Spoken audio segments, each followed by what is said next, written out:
is better. Okay. So let's start now. Yeah, Welcome everyone to the week 2 Triple M study group. Probably we will start a short session with Jasper and let him walk through the 3 challenges I picked. So after that, I'm gonna go through my notes, basically just group theory, cyclic group, and also the Lagrange theorem stuff. So how about we start with Jasper? Yeah, let's do that. I was also trying to share my screen, but I failed. Is there which? I found it. I just want to share this because then it's easier to talk about the exercises when we have a common screen. You can see my screen, right? Yeah. Yes. Okay. If you have any questions, jump in or write in the chat, I guess. Yeah, we had 3 exercises. Let's start with exercise 42, which is about pairings. So we can recall the definition of a pairing, which is here defined in 4.15, which is basically a map taking elements from group 1 and group 2 and mapping them to a third group. They will be interesting for elliptic curves pairings. That's why they're relevant. And they have 2 properties, which the first one is the bilinearity. So we can basically, if we have in the first input 2 elements, which we write as a product, then we can split up basically the pairing. And this is also in the second input, G2. And the second property is non-degenerated, so meaning that when you map something to the neutral element, then one of the elements that you mapped from, so G1 or G2, should be also the neutral element. Okay, this is a pairing. So now let's look at the exercise. The exercise asks you to prove this property here. You can see my mouse, right? Yeah. Which is something when you work with pairings, you're using a lot. Basically, that you can pull out these this A and B, and the proof is pretty straightforward because it's just using the definition. So here the solution repeats again the definition to remind us that we can pull out elements in the first input entry. I don't know. Yeah, and then it's pretty straightforward. I mean, the idea is to realize that when we have G1 to the power of A, we can basically iteratively pull out G1, G2s. And we can do this 8 times to get basically 8 times this one factor, which then can be written as E of G1, G2 to the power of A. And when we do the same with the second input, then we end up here at the last equation. Yeah. Any question to this proof? Or yeah, I would say this is a nice exercise because it's basically using the definition of a bilinear map. You don't need any other knowledge, and in that sense, it's perfect for the book.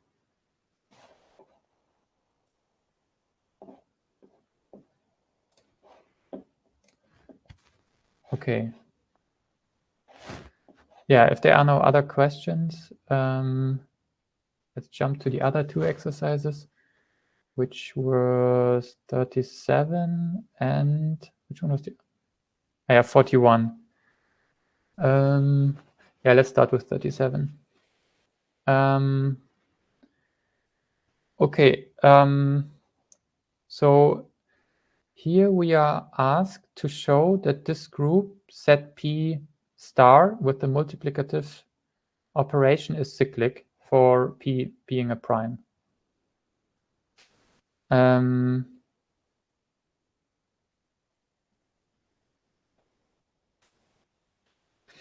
So what does cyclic mean?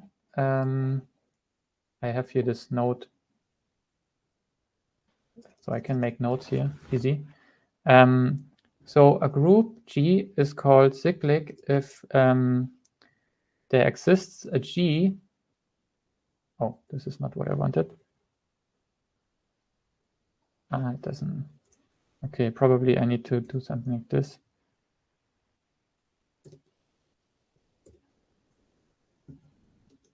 So if I can write G like this, which means basically for all H in G, there exists an M such that H equals small h equals G to the power of M. So basically all elements in your group you can write, you can basically reach with this G, with this generator. This is a cyclic group. And in this exercise, we are asked to show that set P star is cyclic. So set P star is the multiplicative group of set P. So remember that set P was set P were basically all the elements from 0 to P minus 1, and set P star is then only the multiplicative group, which is excluding basically the 0. Yeah. I thought that, or what? Wait, do I want to say something else? Yeah, I thought that proof is trivial, but apparently it's not. And yeah, I wrote already in the chat that the idea of the book is that you can solve all the exercises without any deeper prior knowledge on number theory, and in particular only with the knowledge that you have from the book, which is not the case here. So you need something more involved techniques. In that sense, I would say there's no need to understand this exercise or to dive too deep into it. So we can still discuss the proof if you want, but we can also skip it. I mean, I don't know. Any reactions?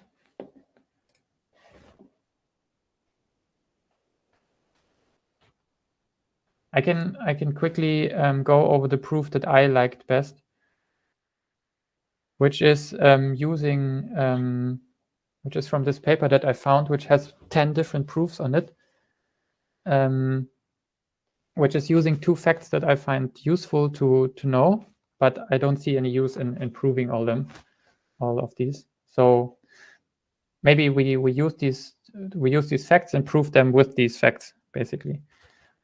So the first fact is theorem 1.1 here, which says that given a polynomial,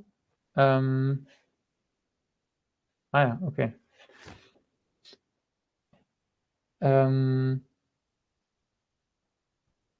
Yeah, the theorem says that given a polynomial ft, non-constant with coefficients in our set P, note that we are not in set P star, but in set P, of degree d, then ft has at most d roots in set P. Now the result is pretty obvious for us, because when we think about rational numbers, it's quite clear. But here we are in set P, so it's not that obvious, but it's nice to know that it holds. Here in the comment, it says that it shows that it doesn't hold for set over M, where M is not a prime number. With an example of set 8. Okay, this is the first theorem that we can keep in mind. The second one was lemma 3.1, which says that given a group, finite abelian group, then if we say n is the maximal order among the elements in G, then the order of every element divides n. So the order of an element is order of h. If I take the example of above, order of h is m. If m is the minimal. No, wait, it's not correct. It's not that m of the above. Sorry. So it's k if k is minimal such that h to the power of k equals 1. So it's the neutral element again. And this says that if we take the maximal order of all our group elements, then every other orders of the other elements divides basically the same. Yeah. Okay, and so with these two properties or lemmas in mind, we can prove our theorem. No, wait, where is it? I'm wrong. Yeah, theorem 4.1. That ZP star is basically cyclic. Okay, and the idea is, yeah, let's go through the proof. So let's assume n is this maximal order among the elements in ZP star.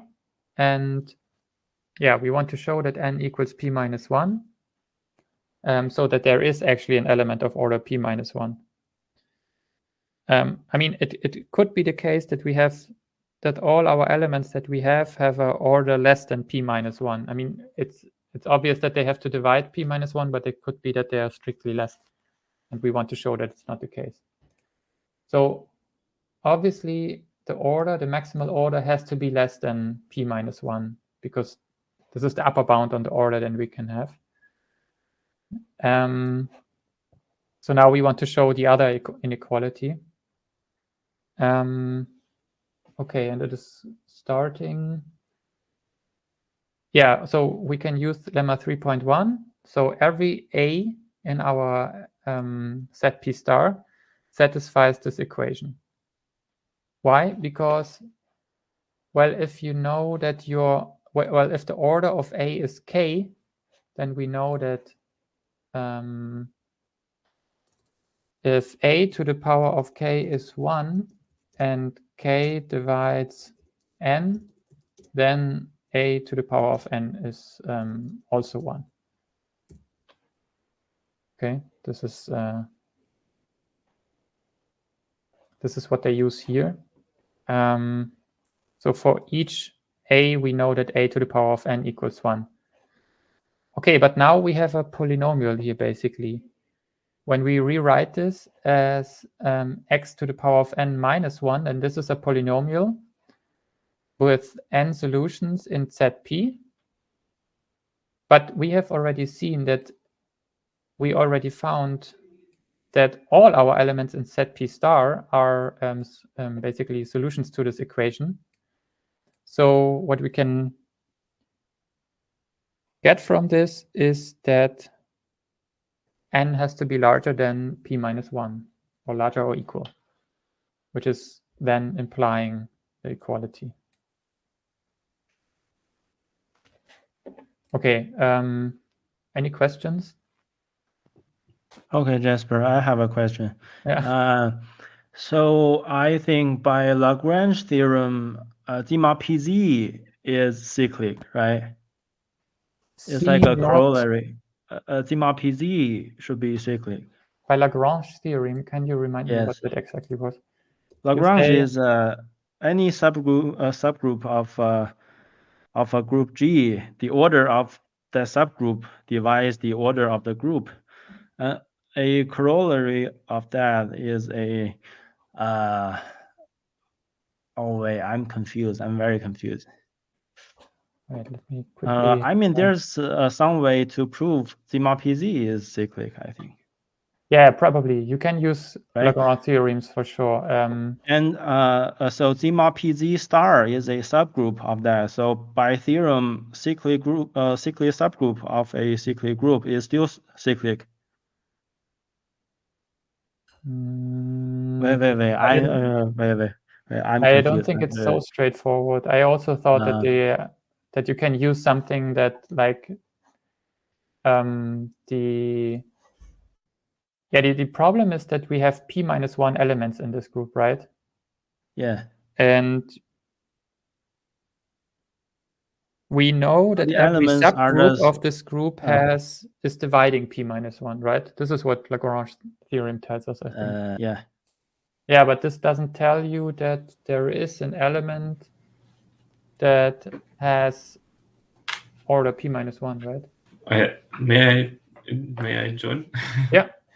I think the problem is that Z mod P star is considered as a multiplicative group, right? And when you want to apply Lagrange theorem to Z mod P, it will be an additive group. So Z mod P star is not a subgroup of Z mod P. Oh, okay. Right, thanks. Yeah, actually, the exercise would have been a lot easier, I think, if we would have taken plus instead of multiplicative operation, right? Because then you can just take 1 as a generator and you can show that you can generate with 1 all the elements. I think we should modify probably this exercise and take plus instead of multiplicative, then it's a lot easier. Thank you, Nicholas, for jumping in.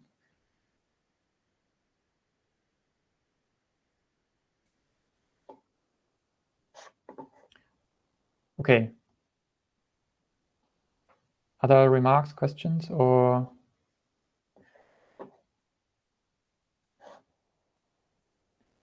Yeah, this is pretty involved number theory, and if you are completely lost, I think it's fine. It doesn't say that you're not going to manage to finish this book or something. So the last exercise was 41. So again, we are given this set P star group, and now we know that's a cyclic group. And we should show that for every P larger than 5, not every element of set P star is a generator of set P star. I like the solution saying that there's the trivial answer because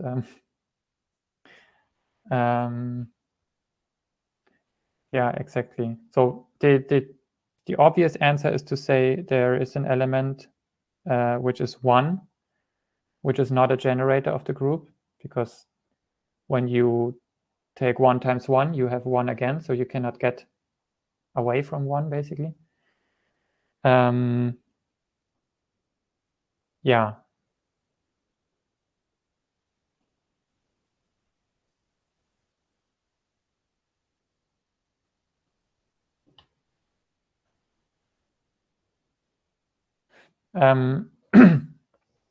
And for the second part, this solution here argues that there will always be an element other than 1 that generates the subgroup of order 2, because 2 is dividing p-1, because p is uneven number because it's prime, so p-1 is even, so we know that 2 divides p-1. And this is like a proper subgroup. So there is an element in this subgroup of order 2, which is not a generator, basically. What did I write in the chat? I said that I feel it's incomplete, this exercise, because one still needs to argue that there exists a subgroup of order 2. But there is, again, a lemma or theorem that says that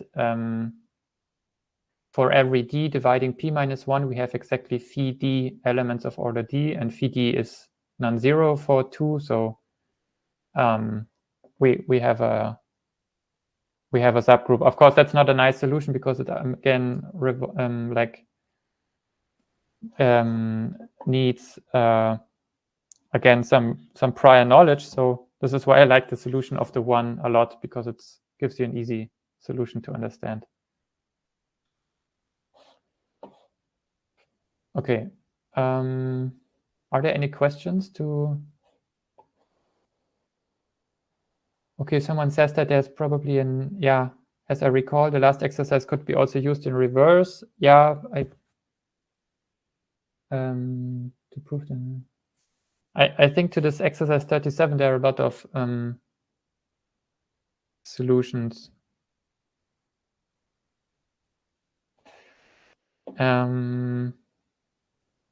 Okay, and someone is asking, can you go through page 42, example 39? I can have a look, but it doesn't mean that I know this right away because I didn't read the book completely. I mean, how much time do we have to answer other questions? You can answer as many questions as you want, and then I will do my talk. Okay. Yeah, it doesn't matter. Yeah. Okay, I can say that I studied number theory in mathematics, but that's probably 10 years ago, and I don't use all this on my daily basis. So if I say something wrong, please correct me. And if I don't know solutions, that means that I don't know it. Just so you know, because when I have time to prepare questions, of course, I can dig into the material again and remember things. But yeah, let's look at example 39 and see what it does. Okay, this is in, what are we doing here? We have the exponential map. Okay. And the exponential map is taking x and mapping it to g to the power of x, where x is from Zn. Okay.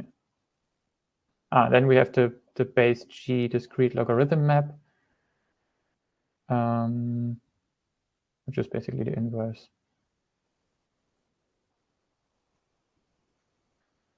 Okay.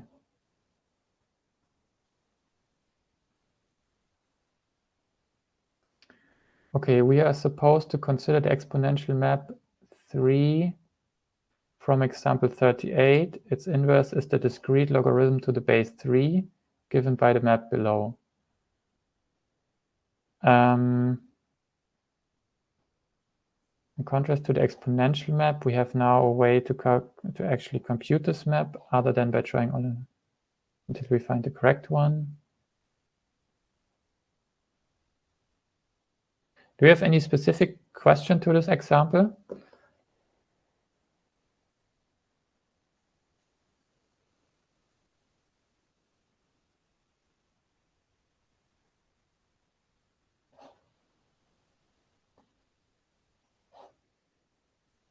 I will read it first and then we can discuss it because I'm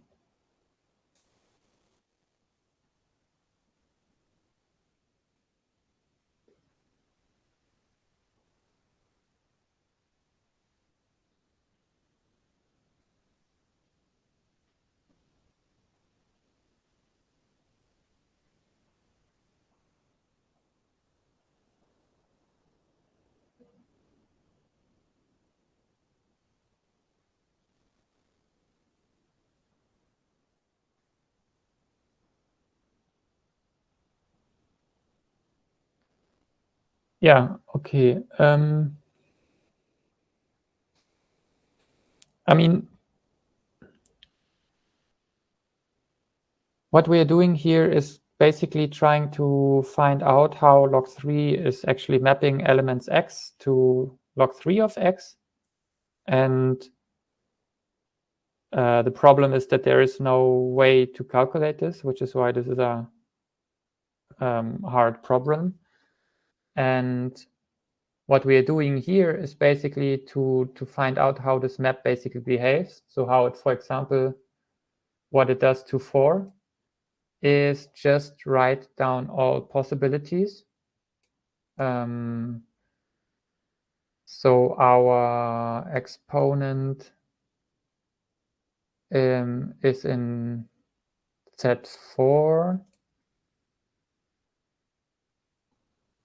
And yeah, then we see that log 3 of 1 is 0 from this one. Wait, is there?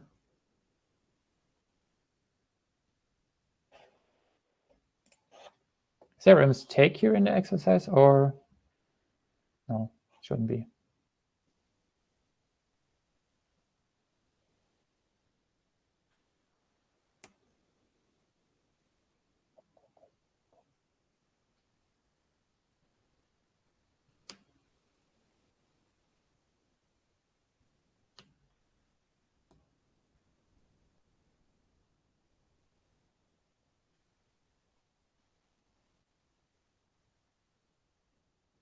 Ah, yeah, okay, now I get it.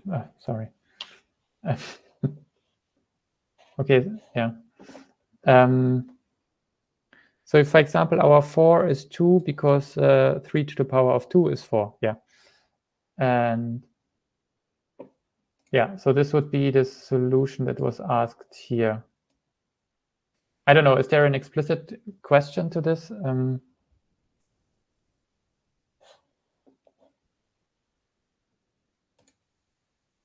Else, I'm not sure if there's a lot of value if I just ramble around here about this exercise.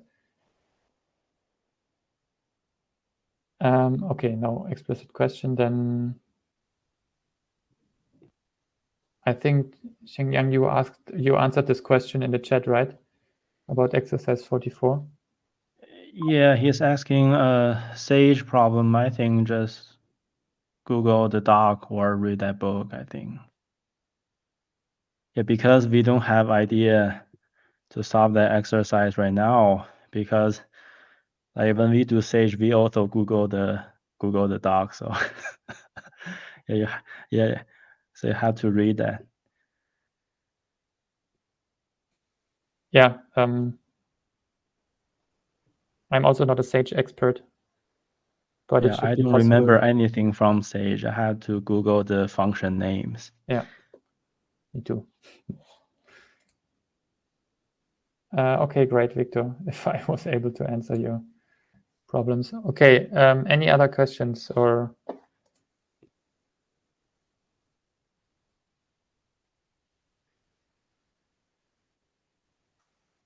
You're asking whether it's worth spending time on it. You mean to solve exercise 44 in Sage, right? I think, like, you don't. I would say that Sage is helpful. I use it actually in my daily work. But that doesn't mean that I'm a good Sage coder, let's say. I don't know all the things by heart. I just Google them quickly and then I remember them. If I would use it probably more, I would be able to remember them and I wouldn't have to look them up all the time. So I don't use it that often. And I think this is how Sage is at this stage relevant for you or helpful. It's a tool that should help you, but you don't have to be a Sage master, basically. Yeah. Okay.